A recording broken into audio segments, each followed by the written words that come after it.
Well, happy Regional Championship Golf Wednesday, true believers, as the Illinois high school postseason is underway, led off on the links. And this proved to be a most successful day indeed for West Central Illinois' top high school male golfers.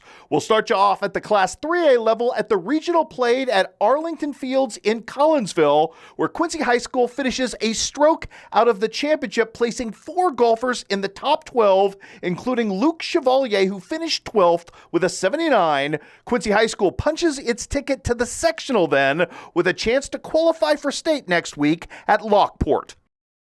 To the 2A regional in Bartonville at magnificent Coyote Creek today, Griffin Taylor, coming off that career best 66 and first ever win on Saturday, picked up right where he left off. Hole number 1, magnificent drive, great chip, and a birdie to start, but Griffin would end up posting an 88 just out of the top 4 for his team today. Plenty of pick-me-up though. Glenn Sutton on number 1. Check out the touch and the approach, giving himself a reasonable chance for birdie. Glenn saves par right here as part of a round of 75, good for third place individually. Connor Watson here on the difficult par 5 third, saves par here as part of a round of 79. That was good for 5th place individually. Story of the day though, it's this guy, Connor Ham, after a bit of a shaky start here on the par 5. Fantastic approach for his third shot. His 4th is going to find the bottom of the cup for birdie, but he wasn't done, was Mr. Ham, yet with the birdie binge. Very next hole, very short par 4. But you know what? After laying up nicely with his approach shot, his second is just about in the bottom of the cup, giving him a tap in for birdie and giving him medalist honors on the day with a 72. Macomb wins the team title by 13 strokes with a 313. The Bombers will advance to try to move on to state coming up next week in their sectional at Metamora Fields. Metamora, also the hoped-for sectional destination for Quincy Notre Dame and Jacksonville, playing out of the difficult 2A Rochester Regional. Q&D's Ross Thompson here on the par 3 17th. Nice approach. His birdie putt, he's robbed as it crosses the lip but won't drop for him.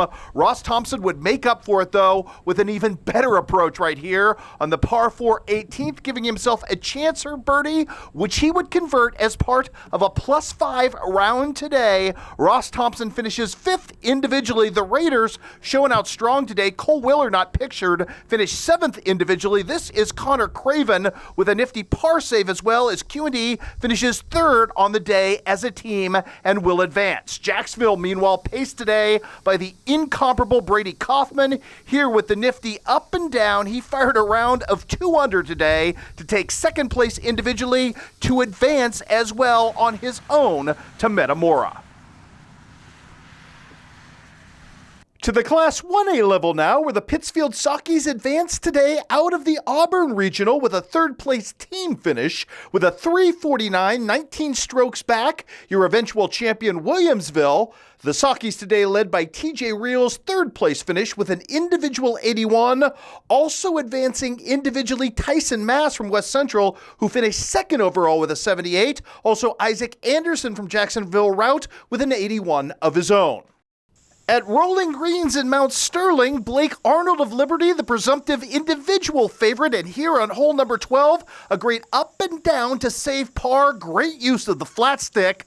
Blake even better on hole number 13, hit a beauty here of a second shot to give himself a chance for birdie. He would do exactly that, carding a 76, and he would win a scorecard playoff over Illini West Nolan Dietrich to end up taking medalist honors. Meanwhile, on the team side of the equation, Illini West is your regional champion with a 324, paced by the aforementioned Mr. Nolan Dietrich. Also on the day, Brown County, a 2nd place finish on its home track. Samuel Carr leading the way with a 77 to finish 3rd individually.